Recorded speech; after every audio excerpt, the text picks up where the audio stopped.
내가 항상 주와 함께하니 주께서 내 오른손을 붙드셨나이다. 주의 교훈으로 나를 인도하시고 후에는 영광으로 나를 영접하시리라. 하나님은 영이시니 예배하는 자가 신령과 진정으로 예배할지니라.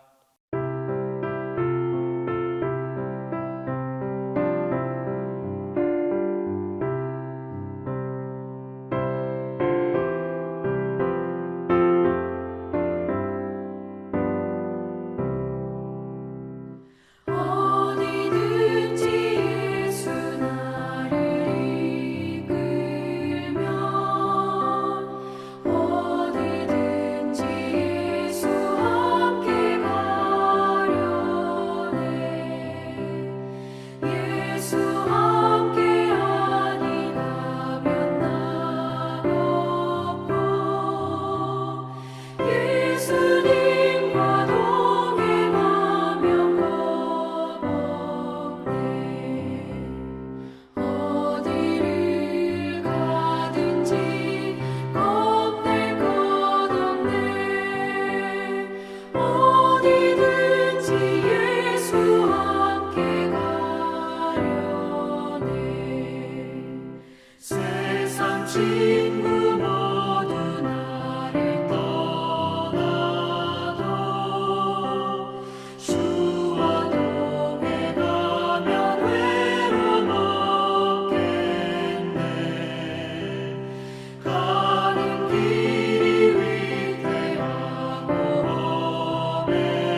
사랑과 은혜가 풍성하신 아버지 하나님, 감사와 영광을 받으시옵소서.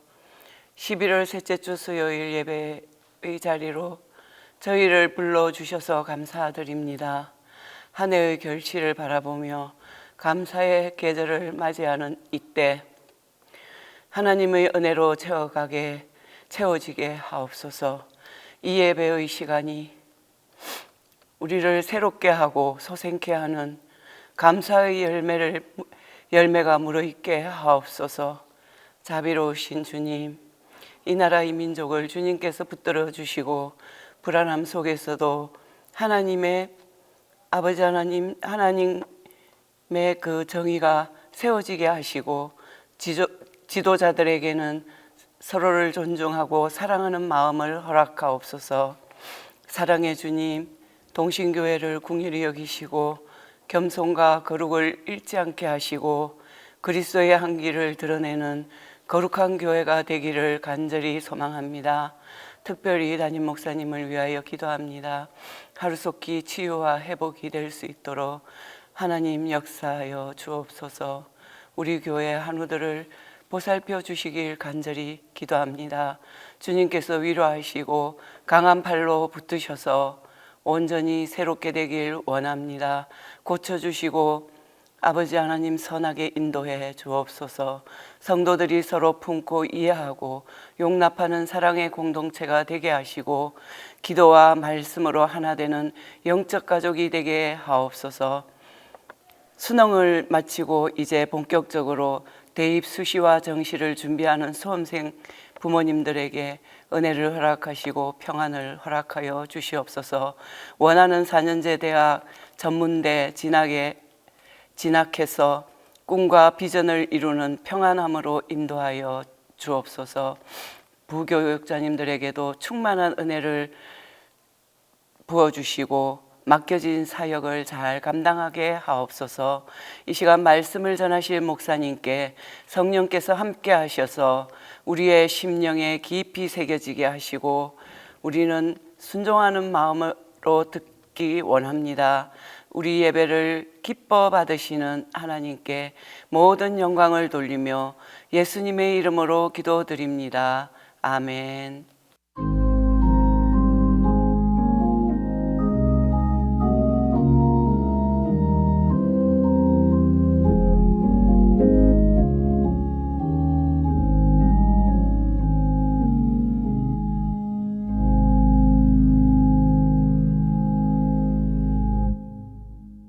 수요 예배 주시는 하나님 말씀은 출애굽기 11장 1절에서 2절입니다. 구약 성경 출애굽기 11장 1절에서 2절입니다. 여호와께서 모세에게 이르시기를 내가 이제 한 가지 재앙을 바로와 애굽에 내린 후에야 그가 너희를 여기서 내보내리라. 그가 너희를 내보낼 때에는 여기서 반드시 다 쫓아내리니 백성에게 말하여 사람들에게 각기 이웃들에게 은금 패물을 구하게 하라 하시더라.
반갑습니다. 반갑습니다. 예. 우리가 지난 시간엔 이제 우리가 10가지 재앙 중에서 첫 번째부터 몇 번째까지 다루었죠?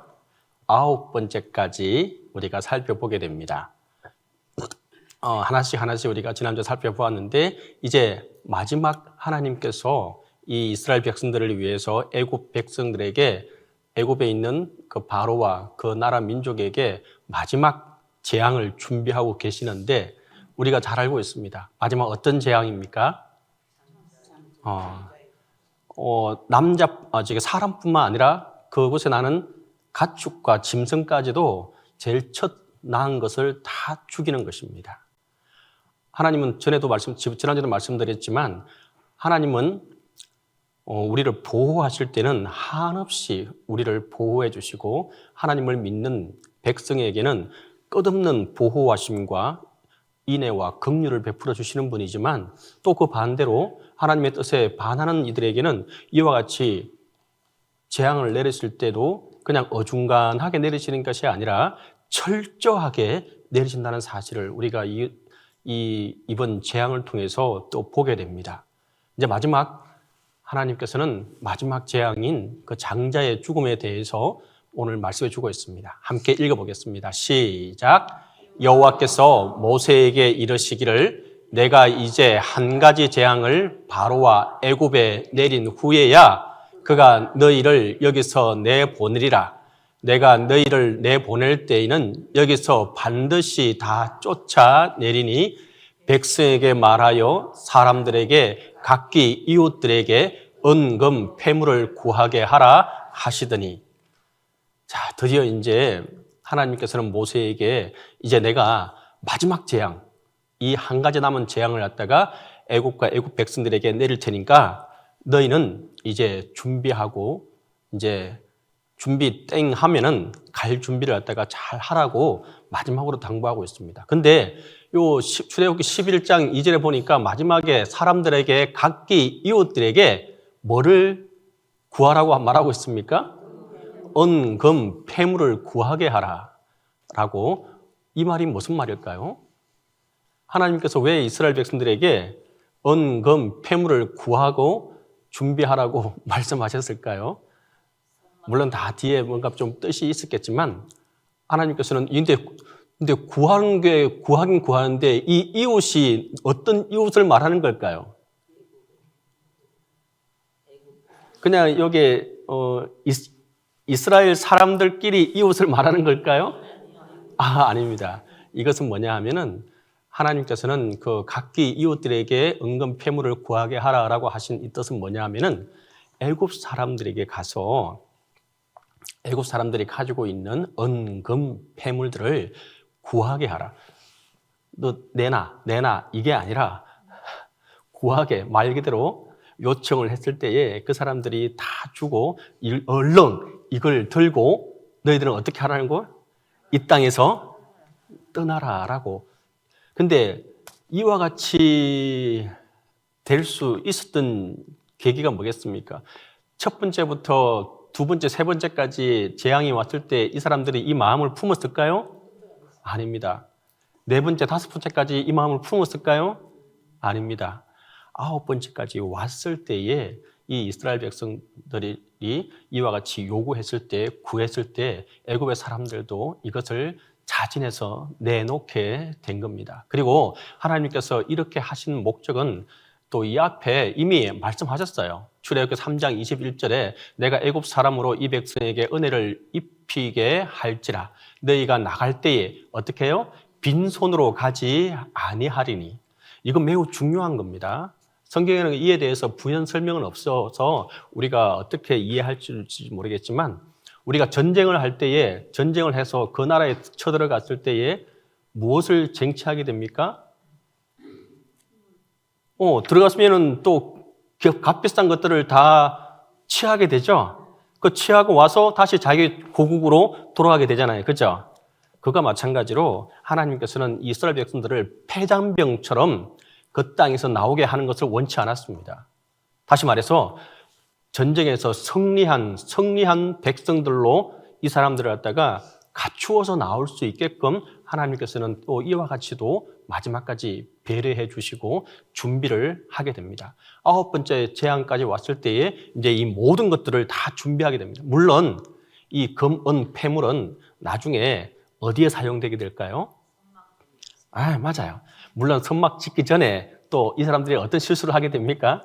송아지도 만들게 되긴 됩니다.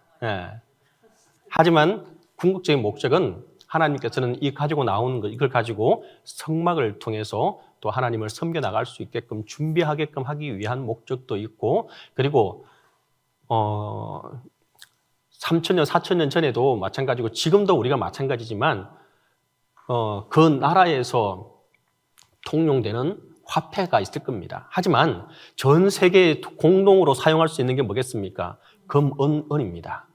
이건 근데 예수님 시대 때나 이 시대 때 금이 비쌀까요? 은이 비쌌을까요? 은이 훨씬 더 비싼 겁니다. 그래, 성경에는 금으로 되어 있기도 하고 은금으로 되어 있기도 합니다. 은이 훨씬 더 그 당시 비싼 거였습니다. 하여튼 이것을 가지고 나오면은 전 세계 어딜 가나 통용되고 사용될 수 있게끔 하나님이 이스라엘 백성들이 어디 가서 어떻게 될지를 다 준비해 주신 거기도 합니다. 자, 그리고 여인들은 모두 그 이웃 사람과 및 자기 집에 거류하는 여인에게 은 폐물과 건 폐물과 은이 먼저 나오죠. 그러니까 뭐가 중요한 거예요? 금보다 은이 중요한 겁니다. 의복을 구하여 너희 자녀를 꾸미라. 너희는 애굽 사람들의 물품을 취하리라. 다시 말해서 자기들끼리가 아니라 애굽 사람들이 가지고 있는 모든 것들을 이제 다 취해서 떠나게 하나님께서는 준비해 주셨고, 이 일을 갖다가 이제 실행시키는 단계에 이르게 되게 됩니다. 자, 이것도 읽어볼게요. 시작. 모세가 바로에게 이르되 여호와께서 이와 같이 말씀하시기를 밤중에 내가 애굽 가운데에 들어가리니. 이제 드디어 이제 하나님께서 모세에게 너는 바로에게 가서 이렇게 말해라. 모세가 바로에게 이르되 여호와께서 이와 같이 말씀하시기를 밤중에 내가 애굽 가운데에 들어가리니 애굽 땅에 있는 모든 천 남은 것을 왕위에 앉아 있는 바로의 장자로부터 맷돌 뒤에 있는 몸종의 장자와 모든 가축의 처음 난 것까지 죽으리니라고 이제 이 말을 모세가 마지막으로 바로에게 찾아가서 하나님의 말씀을 전달하게 됩니다. 이 말은 뭐냐 하면은 모세는 바로에게 바로 이렇게 전달하게 되는데 뭐냐 하면은 네 자식 말고 다른 모든 이가 죽는 게 아니다. 똑똑히 들어. 너의 자식도 죽게 될 거라는 사실을 바로에게 마지막으로 경고하게 됩니다. 그러면 지금까지 첫 번째부터 9번째까지 이런 기적과 재앙들을 갖다가 목격했던 바로라면 어떻게 하겠습니까? 마지막에 와서 그래도 끝까지 버텨야 되겠습니까? 아니면 이때라도 자기가 돌이켜서 이스라엘 백성들을 그냥 보내줬으면 자기의 장자는 살았겠습니까? 죽었겠습니까? 하지만 이 사람은 끝까지 자기의 힘과 능력을 의지해서 그 말을 믿지 않았고 자기의 장자는 자기가 지킬 수 있으리라 생각했고 그 결과는 참혹했습니다. 읽어보겠습니다. 시작. 애굽 온 땅에 전무후무한 큰 부르짖음이 있으리라. 읽어볼게요. 시작. 그러나 이스라엘 자손에게는 사람에게나 짐승에게나 개 한 마리도 그 혀를 움직이지 아니하리니 여호와께서 애굽 사람과 이스라엘 사람 사이를 구별하는 줄을 너희가 알리라 하셨더니. 다시 말씀드리면 하나님께서는 철저하게 재앙을 내리실 때는 내리시지만 하나님의 백성들, 하나님의 뜻을 따르는 자에게는 어떻게 해준다고요? 계속해서 말씀드립니다. 하나님은 이들과 줄을 그어서 구별하신다는 겁니다. 구별한다는 게 차별하는 게 아닙니다. 차별과 구별은 다른 겁니다. 차별은 말 그대로 높낮이를 갖다가 이렇게 하는 거지만 구별은 말 그대로 하나님께서 선택하신 백성과 그렇지 않은 백성에 대한 엄연한 구별입니다. 이거는 구별하는 줄을 너희가 알리라 하셨더니라. 그 구별한 백성들에 대해서는 하나님이 그 어떤 피해도 입지 않게끔 보호하시고 지키셔 주시는 것을 이 사건을 통해서 한 번 더 알 수 있게 됩니다. 그리고 계속해서 이제 이 일이 이제 실행이 되게 됩니다. 출애굽기 12장 3절인데 읽어볼게요. 시작. 너희는 이스라엘 온 회중에게 말하여 이르라. 이달 열흘에 너희 각자가 어린 양을 잡을지니 각 가족대로 그 식구를 위하여 어린 양을 취하되. 여기서 보면은 성경에 보면은 이달 열흘이 언젠지 어떻게 합니까? 그죠? 잘 모르겠죠? 저도 이게 굉장히 어려운데 이게 참 어렵습니다. 유대인들이 히브리 달력이 따로 있어요. 이 사람들에게 달력은. 히브리 달력이 따로 있고, 그리고 우리가 사용하는 달력이 따로 있고, 우리 이제 전 세계적으로 사용하는 달력이 따로 있고, 태양력이라고 하는 게 또 따로 있고, 이렇게 조금씩 다 틀린데, 특별히 이 이스라엘 사람들은 바로 이 6월절 이때를 제일 첫 달로 생각하고, 이때를 그 해의 처음으로 시작합니다. 아비월이라고 들어보셨어요? 네. 그 달이 바로 이 날입니다. 그래서 이 사람들은 이제 너희 각자가 어린 양을 잡을지니 각 식구대로 그 식구를 위하여 어린 양을 취하되. 출애굽기 12장 3절 읽었고 출애굽기 12장 4절에 보면 그 어린 양에 대하여 식구가 너무 적으면 그 집의 이웃과 함께 사람 수를 따라서 하나를 잡고 각 사람이 먹을 수 있는 분량에 따라서 너희 어린 양을 계산할 것이며 너희 어린 양은 흠없고 1년 된 수컷으로 하되 양이나 염소 중에서 취하고 이달 열 나흘 날까지 간직하였다가 해질 때에 이스라엘 회중이 그 양을 잡고 그 피를 양을 먹을 집 좌우 문설주와 인방에 바르고. 자, 이제 하나님께서는 아주 이게 조금 지금 그냥 읽었기만 해도 굉장히 한편은 복잡하죠. 사람 수대로 그 양을 잡고 부족하면 또 다른 이웃하고 숫자 맞추어서 하고 그리고 잡을 때 뭐 어떻게 잡고 이렇게 요리를 하고 무엇과 같이 먹고 그리고 양을 잡아서 피를 빼고 그리고 그 피를 뺀 것을 가지고 그리고 날짜는 언제 하고 또 이렇게 하고 날짜까지도 다 정하고 그리고 피를 뺀 것을 좌우 문설주와 인방에 바르고. 자, 이와 같이 하는 것이 과연 무엇 때문에 이렇게 합니까? 라고 이스라엘 백성들이 물어볼 수 있었겠습니까? 없었겠습니까? 여러분들은 어떻게 하겠습니까? 하나님, 도대체 왜냐하면 한번 우리는 지금 출애굽에 대해서 성경을 통해서 읽었고 그리고 여러분들 신앙생활을 해오면서 거의 30년, 40년, 50년 동안 신앙생활을 해오면서 이 6월절이라고 하는 사건에 대해서 얼마나 많이 듣고 또 많이 공부하고 우리가 익히 알고 있는지 모릅니다. 하지만 이 이스라엘 백성들은 이 사건에 대해서 우리처럼 공부하고 읽고 선 지식이 있었겠습니까? 없었겠습니까? 이 사람들은 그 400년간 그 이집트에서 살면서 애굽에서 고생하고 노예생활을 하면서 하나님께 이런 말을 지도자들에게 아니면 자기의 엄마 아빠에게 이런 말을 들어봤었겠습니까? 안 들어봤겠습니까? 정말 너무도 한편으로는 황당한 일입니다. 그리고 여러분들도 다 알겠지만 우리가 1년을 살아가면서 주기가 있고 이때는 이렇게 하고 이때는 이렇게 하고 이때는 이런 사건이 나면 이렇게 대처하고 하는 우리의 경험적 섭득 지식들이 있습니다. 하지만 지금 이 하나님께서 이스라엘 백성들에게 이렇게 하라고 한 것은 자기의 지금까지의 경험에서 하나도 해본 적이 없고 상상조차도 해볼 수 없었던 일들을 지금 하나님께서는 하나씩 명령하고 시키고 있는 겁니다. 그러면 이때에 하나님 무엇 때문에 이렇게 하십니까? 라고 이 이스라엘 백성들은 충분히 물어볼 수가 있습니다. 하지만 성경에는 그 어디에도 이와 같이 질문했다라고 반문하는 사건에 대해서는 아무도 기록하고 있지 않습니다. 물론 이 앞에 우리가 출애굽을 하기 전에 모세는 하나님께 어떻게 했어요? 4번, 5번, 6번 하나님 다시 생각해 보세요. 하나님 이것은 내가 할 일이 아닙니다. 하나님 왜 이러십니까? 라고 하면서 계속 반문하고 또 묻고 했지만 여기 와서는 그 어떤 말도 반문했다거나 물어봤다는 말이 등장하게 되지 않습니다.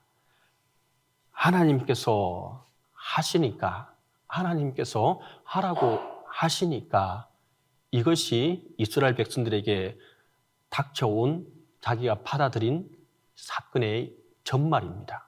다시 말해서 이것은 전체적으로 뭐라고 우리가 표현할 수 있습니까? 순종인데 전적인 순종이 여기에서 나타나게 됩니다. 하나님께서는 이스라엘 백성들에게 너희들이 충분히 이 일에 대해서 대화해 보고 판단해라. 아니면 이 일에 대해서 왜 하나님께서 이와 같이 우리에게 말씀하셨을까를 분석해 보라고도 말해보지 않았습니다. 의견을 다 수렴해서 다수결의 의견에 의해서 우리가 이 일을 선택할지 말지를 정해봅시다라고 또 이 사람들은 또 말해보지도 않았습니다. 단지 하나님께서 하라고 하시니까 이 일을 갖다가 한 것뿐이었습니다. 그리고 무엇을 해야 할지, 그리고 언제 해야 할지만 그들에게 닥쳐진 문제였습니다. 이것이 바로 이스라엘 백성들이 하나님께 순응했던 순종이었고 전적인 순종이었습니다. 이 일을 통해서 하나님께서는 큰 일을 이루시게 됩니다. 이것들 읽어볼게요. 시작. 내가 그 밤에 애굽 땅에 두루 다니며 사람이나 짐승을 막론하고 애굽 땅에 있는 모든 처음 난 것을 다 치고 애굽의 모든 신을 내가 심판하리라. 나는 여호와라. 내가 애굽 땅을 칠 때에 그 피가 너희가 사는 집에 있어서 너희를 위하여 표적이 되리라. 내가 피를 볼 때에 너희를 넘어가리니 재앙이 너희에게 내려 멸하지 아니하리라. 이게 바로 하나님께서 이스라엘 백성들에게 행하신 일들이고 애굽 백성들에게 행하신 일이기도 합니다. 이것은 이와 같이 할 수 있었던 것은 다시 말씀드리면 이분들이 그냥 이 일을 행하거나 이 일이 이루어진 것이 아니라 하나님이 하나부터 열까지 세심하게 말할 때에 그것에 대해서 반문하거나 의심을 품거나 분석하거나 또한 의견을 수렴하거나 하지 않고 오직 전적인 순종이 있었을 때에 이 일이 이루어지게 됩니다. 그리고 하나님께서는 그것을 먹을 때에 또 이렇게 먹으라고 합니다. 너희가 그것을 이렇게 먹을지니 허리에 띠를 띠고 발에 신을 신고 손에 지팡이를 잡고 급히 먹으라. 이것이 여호와의 유월절이니라. 왜 이렇게 하나님께서 또 말씀하시고 또 지시하셨을까요? 왜 그랬을까요? 이제 바로 나가야 되니까. 이 재앙이 끝나면은 무슨 일이 있어요? 출애굽이 있을 거니까 너희들은 이것도 바로 준비하라는 겁니다.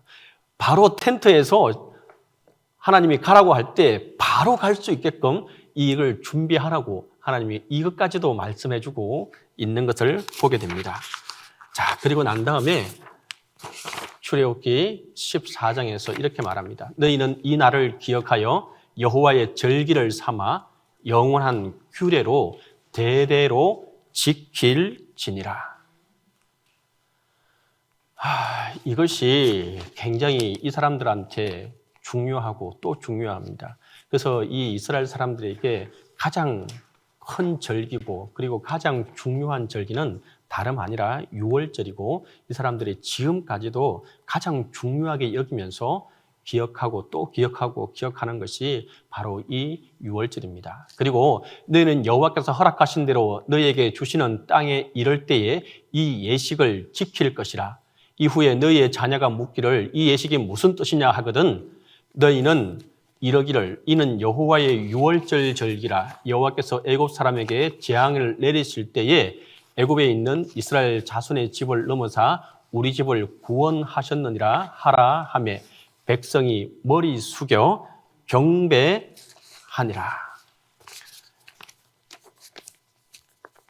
순종이 뭐보다 낫다고 했죠? 예. 우리가 지식적으로 너무 잘 알고 있죠. 순종이 제사보다 예배보다 낫다고. 근데 이게 이 말이 나온 이유가, 그리고 성경에 순종이란 말이 얼마나 많이 반복되고 또 반복되는지 모릅니다. 제가 계속 말하죠. 성경에 계속 반복되는 말은 순종을 한다, 안 한다? 네, 맞습니다. 옛날에도 다 안 했기 때문에 지금까지도 계속해서 반복하고 또 반복하는 겁니다. 그래서 이 사람들은 그래도 이 일을 지금까지 4,000년, 5,000년이 지난 지금까지도 이 일을 기억하고 지키면서 자기의 후손들에게 이 일을 계속해서 반복해서 설명하고 말해주고 있습니다. 우리도 마찬가지입니다. 우리의 신앙이, 우리는 지금 물론 우리나라의 신앙이 보급된 지가 1800 후반년대에 들어와서 올해 이제 100년 조금 넘은 이제 우리 그 시기밖에 되지 않습니다. 우리가 복음을 받아들인 지가. 그러다 보니까 한 3대, 많아야 한 4대 정도 신앙의 뿌리가 지금까지 이제 내려오고 있는 게 우리나라의 믿는 사람들의 현실이기도 합니다. 근데 우리가 신앙생활 하면서 여러분들이 조금 놓치고 가는 부분도 있고, 그리고 좀 등한시하는 부분도 있는 부분들이 뭐냐 하면은, 왜 우리 아이들이 어릴 때 이렇게 물어봤을 겁니다, 아마.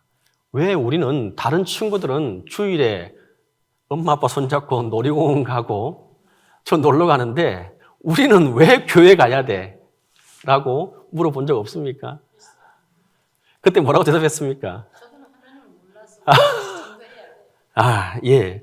근데 왜 우리가 또 예배 시간 하는데 성찬 시간이 있는데 저 성찬은 무엇을 의미하는 겁니까? 라고 또 물어본 적은 없습니까? 그리고 교회 오는데 왜 헌금은 왜 해야 되는데? 라고 물어보는 또 사람도 있을 겁니다. 그리고 우리의 생활 속에서 가장 많이 접하는 부분들이, 밥 먹을 때 우리 뭐 합니까? 물론 요즘에 사람들은 기도 잘 안 하고 먹는 사람도 있습니다. 근데 이전에 제 어릴 때만 해도 기도 안 하면 밥을 못 먹었어요. 저도 굉장히 어림스러웠어요. 왜 기도 안 하면 밥 못 먹는데? 내가 물어보고 싶었는데 너무 강압적인 분위기였기 때문에 차마 물어볼 수는 없었습니다. 왜 기도해? 하나님, 밥 먹을 때 왜 기도해야 되는데? 그리고 그 외에도 우리의 자녀들이, 지금은 물론 여러분들의 자녀들이 다 성장하고 이제 이런 말도 통하지 않을 아이들이 됐지만, 어쨌든 우리가 자녀들이 어릴 때, 자녀들 키울 때에, 물론 또 지금 또 그런 자녀들도 있는 분들도 있고, 이런 질문들을 했을 때에 우리가 어떻게 대답할지를 갖다가 항상 고심하고 또 고심해야 합니다. 그런 사소한 것에서부터 하나님이 말씀이 그들에게 뿌려내려진다는 사실입니다. 신앙이라는 게 그 당대에 물론 믿는 분들도 아주 믿음이 중요하고 귀한 믿음입니다. 하지만 신앙이라는 게 1년, 2년 돼서 그렇게 자라지 않더라고요. 적어도 한 세대를 거쳐가면서 가랑잎에 물 젖듯이 계속해서 그 신앙이 반복되고 반복되어져야만이 온전히 하나님의 말씀이 그에게 전달되어지는 것을, 물론 성령의 강한 바람이 그에게 불어서 하나님의 말씀을 듣는 이들도 있습니다. 하지만 우리에게 끝없는 하나님의 말씀이 계속해서 반복되어지고 그것이 후손들에게, 내 이웃에게, 우리가 알지 못하는 이들에게 반복되어질 때에 그 일들이 이루어지는 것을 보게 됩니다. 이것이 바로 지금도 이스라엘 사람들이 가장 중요하게 생각하는 부분들입니다. 이스라엘 자손이 물러가서 그대로 행하되 여호와께서 모세와 아론에게 명령하신 대로 행하니라. 여기에서도 이 일에 대해서 이스라엘 백성들은 그 어떤 가타부타 말하지 않습니다. 이것을 왜 해야 됩니까? 우리가 왜 일을 해야 됩니까? 라고 반문하거나 의심하거나 이 일에 대해서 회피하려고 하지 않습니다. 이스라엘 자손이 물러가서 어떻게 해요? 그대로 행하되, 전적인 순종입니다. 이 일이 있었기 때문에 이스라엘 백성들이 출애굽이라고 하는 역사의 기록을 남길 수가 있었고, 이 출애굽의 사건이 오늘날 출애굽의 사건으로 기록되어지게 된 것입니다. 그 어떤 것도 아닙니다. 자신들의 능력도, 자신들의 지혜도, 자신들의 힘도 아닙니다. 오로지 자신들이 하나님께 예라고 답했을 때에 하나님은 이 사건들을 이루어 가시게 되었다는 사실입니다. 이게 한편으로는 너무도 쉬워 보이지만 한편으로는 이보다 어려운 게 없는 것이 우리 또한 너무도 잘 알고 있는 사실이기도 합니다. 읽어볼게요. 시작. 밤중에 여호와께서 애굽 땅에서 모든 처음 난 것 곧 왕위에 앉은 바로의 장자로부터 옥에 갇힌 사람의 장자까지와 가축의 처음 난 것을 다 치심에 그 밤에 바로와 그 모든 신하와 모든 애굽 사람이 일어나고 애굽에 큰 부르짖음이 있었으니 이는 그 나라에 죽임을 당하지 아니한 집이 하나도 없었음이었더라. 다시 말씀드립니다. 하나님은 재앙을 내리시거나 그 사람을 치실 때는 99.9% 하지 않습니다. 온전히 100% 철저하게 이 일을 행하시는 분입니다. 어떤 빈틈도 없이 내리실 때에 하나도 없었습니다. 그 어느 한 집도 남겨두지 않고 하나님은 그 모든 애굽에 있는 모든 이들을 그 집의 장자들을 다 소멸하시고 죽음으로 마무리하게 됩니다. 다시 말씀드리면 만약에 바로가 적어도 첫 번째, 두 번째, 세 번째, 네 번째 그래도 그 중간쯤에 바로가 자신의 신념이나 자신의 고집을 꺾고 하나님께 만약 순종하고 모세의 말을 들었더라면 어떻게 되었겠습니까? 자기 나라도 살고 그리고 자기의 아들도 살릴 수 있었을 것입니다. 하지만 모세는 끝까지 순종하지 않았고 그 순종하지 않은 결과가 바로 이와 같이 일어나게 되었습니다. 반대로 모세와 모세의 말을 들은 이스라엘 백성들은 하나님께서 아주 세세한 것까지 너는 이렇게 하라고 말했을 때에 하나부터 열까지 예라고 말하면서 그 모든 것들을 다 순종했을 때에 바로 이 뜻이 온전히 이루어지게 되었고 그들은 그 어떤 해도 입지 않고 하나님의 전적인 보호와 긍휼과 은혜를 입게 되었다는 사실입니다. 그리고 우리가 이때 한 번 더 기억해야 할 것은 우리 모두에게 다 동일하게 말하는 겁니다. 하나님의 뜻이 무엇인지 아는 게 중요하겠습니까? 중요하지 않겠습니까? 물론 중요하죠. 근데 하나님의 뜻을 구하고 하나님의 뜻을 아는 것도 중요합니다. 하지만 그보다 더 중요한 게 무엇이겠습니까? 하나님의 말씀에 순종하는 겁니다. 하나님의 뜻을 이게 왜 하나님이 이렇게 말씀하고 이렇게 했을까라고 분석하고 연구하고 하는 게 아니라 그리고 내가 이해가 되고 내가 내 의식에 그게 순응이 됐을 때 행하는 것이 아닙니다. 신앙이라고 하는 것은 믿음이라고 하는 것은 하나님의 말씀이 그렇게 했을 때에 의심하지 않고 그대로 행할 때에 이 역사가 일어났다는 사실을 우리가 꼭 기억할 수 있길 바랍니다. 오늘날 여러분들 한번 다시 생각해 보세요. 여러분들의 엄마 아빠들, 그 앞에 세대들 신앙이 제일 처음 이 한국 땅에 왔을 때에 그분들의 신앙은 어떤 모습이었겠습니까? 그분들은 성경에 대해서 알았을까요? 선교사가 말하는 대로 전적으로 순종하고 예라고 답하면서 그 일들을 아마 행하고 또 실행하고 했을 것입니다. 그렇게 했을 때에 초대교회의 큰 부흥과 역사와 기적들이 있었고 그 발판으로 오늘의 우리의 신앙이 지금까지 이어져 오게 됩니다. 근데 오늘을 살아가고 있는 우리 신앙인들의 모습을 한번 살펴보시기 바랍니다.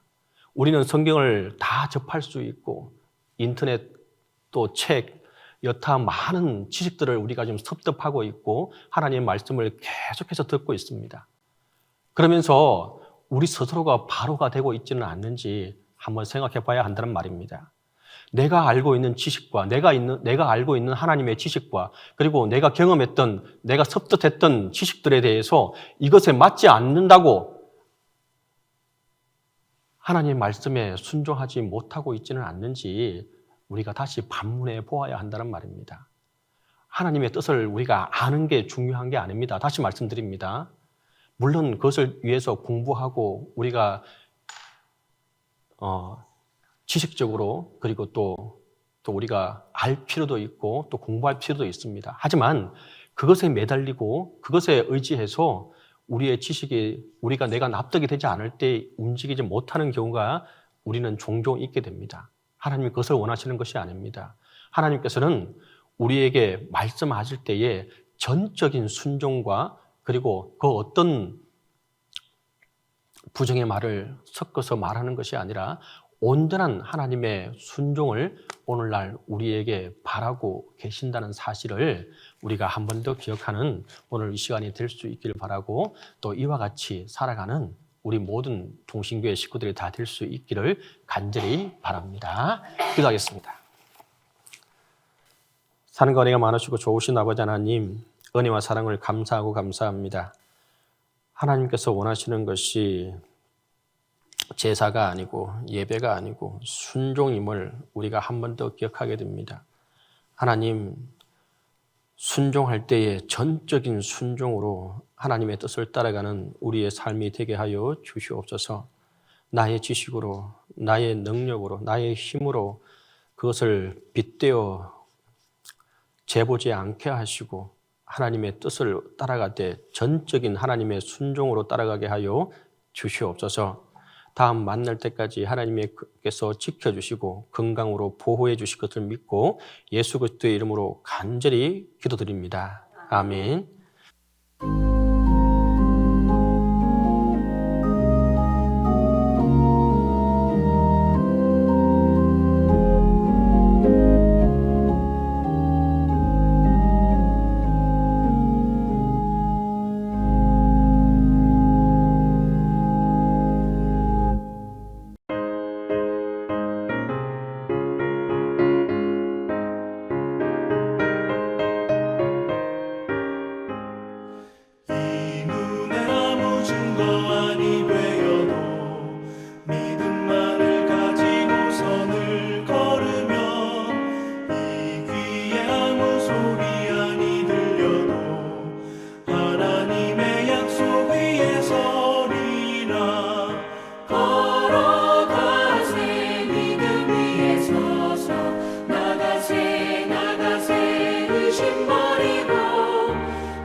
이제는 우리 주 예수 그리스도의 은혜와 하나님의 사랑과 성령의 교통하심이 이제부터 영원토록 함께 있기를 간절히 축원하옵나이다.